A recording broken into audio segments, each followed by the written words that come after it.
Picture this. The siding on my house was so painfully beige you'd swear it was designed to suck the joy out of your soul. That color sand dune, the builder called it, but everyone in Whispering Pines just called it despair. Even the mailboxes looked depressed. This was the place I called home. So there I was, sweating through my t-shirt on an early July morning, mug of coffee in hand, breathing in Virginia humidity so thick it could drown a goldfish. The only thing thicker was the tension, because there, slicing through the sticky air, was a red laser dot dancing across my porch column. Not heat lightning. Brenda. You ever met a woman so committed to enforcing HOA bylaws she makes the IRS look chill? That's Brenda, the president of the Whispering Pines HOA. A 60-something enforcer in a tan cardigan clutching her digital laser measure and a clipboard like she's sniping from her post. Once she measured the grass in the park because she was convinced we were being cheated out of an eighth of an inch. Brenda doesn't smile. She doesn't do good morning. She does grimace. When I greeted her, she didn't look up, just muttered distance from the primary load-bearing decorative column to the curb is 12 feet 4 inches. That's Brenda for hello. She marches up the driveway, a parade of clack, clack, clack from those shoes made for stomping out hope. Stops exactly at the property line. Oh, she knows her boundaries, but only when it's legally prudent. Bylaw 44.2, Section C. She rattles off, not even glancing at her big, miserable binder. Curbside distractions, protrusions, non-standard ornamentation. You are in violation. Brenda, please tell me you're not talking about the flag. I say, nodding to the modest 3x5 American flag on my porch. Nothing huge, nothing tattered, just your basic hardware store stars and stripes. I'd put it up for the 4th of July, 5 days away. It is a non-approved aesthetic disruption, she says, voice clipped nasally as if patriotism were a dirty word. All exterior decor must maintain a neutral earth tone palette to ensure property value cohesion. Visual harmony. I laugh. Not a funny laugh, more the "are you kidding me" variety. Brenda, it's the American flag. This is Virginia. You ever heard of George Washington? This isn't about history, Jack. It's about the bylaws. She taps her laser measure, annoyed. Red, white, and blue are aggressive colors, especially red. It's loud. Brenda, it's fabric. You know what's loud? Mr. Henderson's leaf blower at 7 a.m. on a Sunday. He uses an HOA-approved blower with a medical exemption for his insomnia. She fires back. Brenda always has an answer. She's like a Wikipedia page if Wikipedia was written by Mussolini. Furthermore, the bracket you drilled into the column constitutes a structural modification without prior approval. You didn't file Form ARC-7. Brenda, it took me 30 seconds and 2 screws. Unauthorized structural modification. She interrupts, checking a box with so much force the pen almost snaps. 24 hours to remove the item. Fill the holes with color-matched wood putty. Failure to comply, $50 fine for the first day, doubling each day. She rips off the top sheet from her clipboard and slaps it against my chest. Have a blessed day, Jack. Just like that, she's gone marching off to ruin someone else's morning. I stand there, flag above me, citation in hand, feeling like I've committed some kind of treason. I go inside, toss the pink slip on the counter. Sarah, my wife, is eating yogurt, scrolling her phone. Sees the slip size, Brenda. I nod. Old Glory is an aggressive color violation. Jack, just take it down. It's not worth it.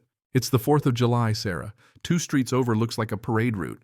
Why do we have to live under a beige dictator? Good schools. Property values. You remember why we bought here? She's right, of course. She always is. But I'm appealing it, I say, opening my laptop. I'm not paying $50. Federal law protects flag displays. Sarah just rolls her eyes. If the fine hits 100, it's coming out of your golf budget. So I log into the resident portal, a website built before Y2K, and file my passionate appeal. Cite the Freedom to Display the American Flag Act. Go full Thomas Jefferson if Jefferson wore boxer shorts and typed on a MacBook. 2 days pass, flags still flying, pride swelling every time I pull in the driveway. Then Thursday night, the email. Appeal denied. Not just denied, reasoned out, quoting federal law, but with that HOA twist. We may restrict time, place, manner. Your flag is too bright. The bracket is unauthorized. Current fine, $150. I want to scream, but Sarah's right. We can't let this spiral. Fines double. Then double again. In a month, they'd put a lien on the house. Brenda knows this. She banks on people giving up. I take down the flag, feel like I'm burying a friend. Brenda gives me a victory nod.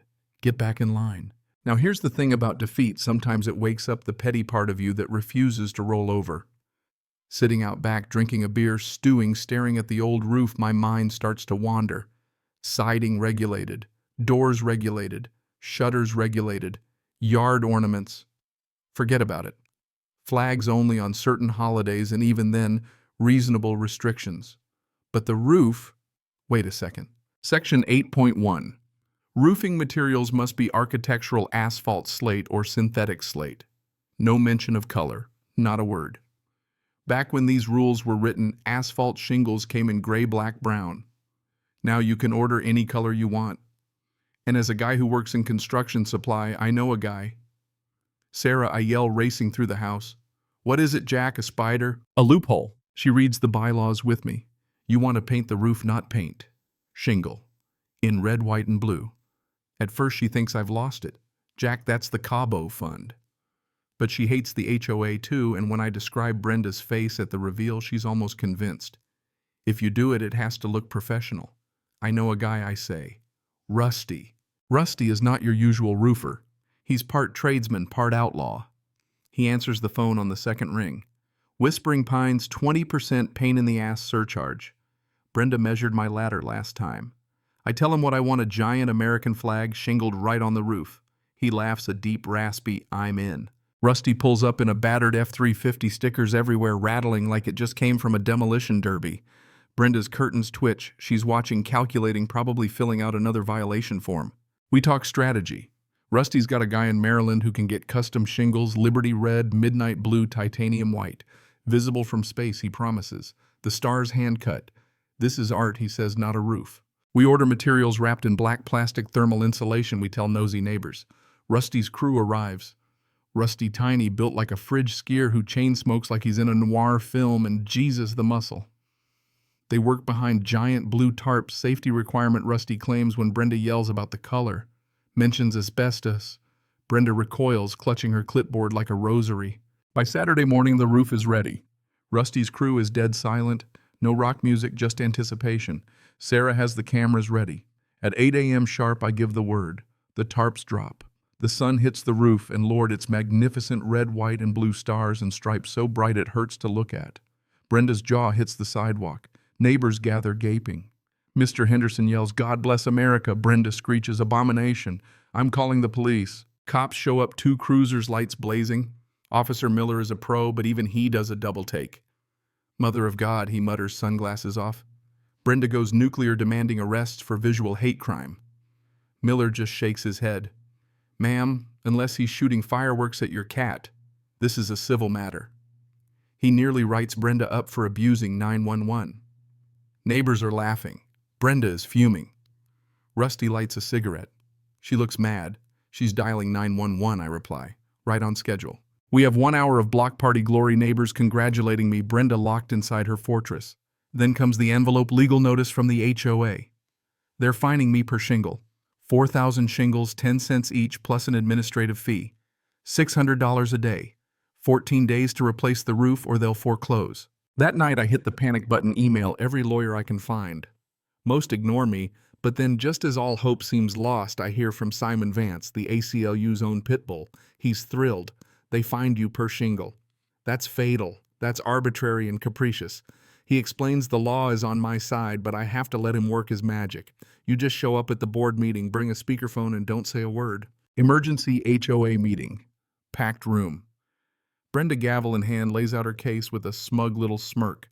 When she finally calls on me, I walk up, put down the speaker, and yield my time. Simon comes on, voice booming. Good evening, Brenda. Simon Vance, ACLU. Are you recording this meeting? Brenda tries to bluster, but Simon is relentless. You're trying to fine a man per shingle. That's malice. That's harassment. Your insurance won't cover you. I will personally see you in court. And when we win, we'll own the HOA's reserves and maybe your personal assets. The room goes silent. Gary, the treasurer, turns white. No one wants a special assessment to pay Brenda's lawyer. The board votes fines, drop threat of foreclosure rescinded, and for good measure, Brenda is told to resign. She storms out, vowing the place will turn to chaos. For the first time in years, the room erupts in applause. Simon signs off with one last warning: don't ever paint your driveway. I can't defend a bald eagle driveway. The neighborhood breathes easy for the first time since sand dune was invented. Brenda moves away. The bylaws change the roof. Stays a screaming patch of red, white, and blue amidst a sea of beige. We become a local landmark. Turn left at the Glory House pilot's joke. Mr. Henderson wants his garage painted to look like the Constitution. Standing on the porch a year later, beer in hand. Sarah making potato salad. I look up at the roof. The flag waves quietly above us as if to say, sometimes standing up doesn't just change your story. It gives everyone else permission to stop living in fear. So here's my question. Where do you draw the line between community and control? Between harmony and tyranny? Have you ever stood up to power or bent the knee for the sake of peace? Share your stories. Tell me what you think. Because sometimes the fight isn't just about a flag. It's about the right to fly one at all. Cảm ơn các bạn đã xem video.